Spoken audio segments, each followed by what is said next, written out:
आत्मज्ञान की यात्रा शुरू करते हुए हमें सबसे पहले ये जानना चाहिए कि हम प्रकृति में पैदा हुए हैं। ये प्रकृति हमारी माँ है और इसके 3 गुण हैं, तमोगुण, रजोगुण और सतोगुण। ये एक तरह से आप ऐसे समझ लीजिए कि जिस मिट्टी से हम बने हैं उसमें ये तीनों गुण मिला दिए गए हैं। तो जो भी मनुष्य इस प्रकृति में पैदा हुए हैं वो इन 3 गुणों के अधीन है। अब किसी मनुष्य में तमोगुण ज़्यादा होता है, रजोगुण कम होता है और सतोगुण नहीं होता है। तो हमारा कर्तव्य मनुष्य होने के नाते ये है कि हम ऊपर की तरफ विकास करें, तमोगुण से रजोगुण और रजोगुण से सतोगुण की तरफ बढ़ें, क्योंकि यही अकेला वो तरीका है जिससे हमारे कष्ट कम हो सकते हैं। अब तमोगुण क्या है? तमोगुण अज्ञान का प्रतीक है। इसमें आलस्य, निद्रा, छल, कपट, असत्य, दूसरे को क्षति पहुंचाना, दुष्टता करना, कठोरता होना, ये सब तमोगुण के लक्षण हैं और ये अज्ञान से उत्पन्न होते हैं और ये मनुष्य के लिए, स्वयं के लिए बहुत ही घातक होते हैं। अब रजोगुण क्या है?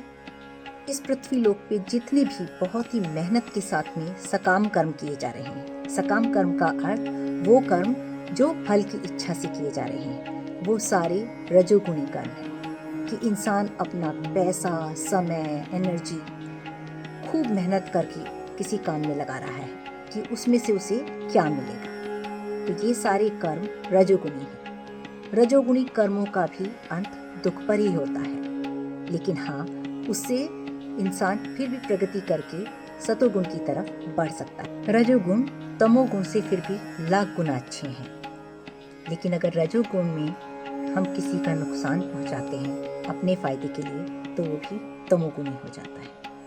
रजोगुण की जब मैं बात कर रही हूँ तो हाँ, अपना फायदा होता हो लेकिन किसी का नुकसान नहीं होता हो, ऐसी प्रगति रजोगुण में मानी जाती है। लेकिन फिर भी ये जीवन का चरम लक्ष्य नहीं है। तो लोग जो बहुत ज़्यादा सकाम कर्मों के लिए मेहनत कर रहे हैं, मेरे हिसाब से उन्हें ये सब करने की जरूरत नहीं है। उन्हें इस गुण से भी आगे सतोगुण में जाना चाहिए।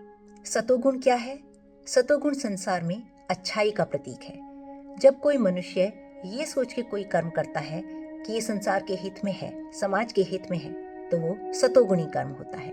अगर ऐसा कोई भी कर्म होता है जो उसे लगता है कि जिससे संसार का अहित होगा, समाज का अहित होगा, तो वो नहीं करता है, तो ये व्यक्ति सतोगुणी व्यक्ति है। सतोगुण में मनुष्य ईश्वर के और नजदीक पहुंच जाता है। तो ये जो तीनों गुण हैं, ये असलियत में भगवान से आपकी कितनी समीपता है उसको माप सकते हैं। तमोगुणी व्यक्ति अभी भगवान से बहुत दूर है। उसे भगवान के नजदीक आने के लिए, भगवान की कृपा पाने के लिए अपने तमोगुणों को कम करना होगा और सतोगुण की तरफ बढ़ना होगा। और सतोगुणी व्यक्ति अच्छे कर्म करते हुए भगवान से निकटता प्राप्त करता है। लेकिन सतोगुण भी अंत नहीं है, यात्रा उससे आगे भी अभी बहुत लंबी है और मैं बताऊंगी वो कैसे कवर करना है।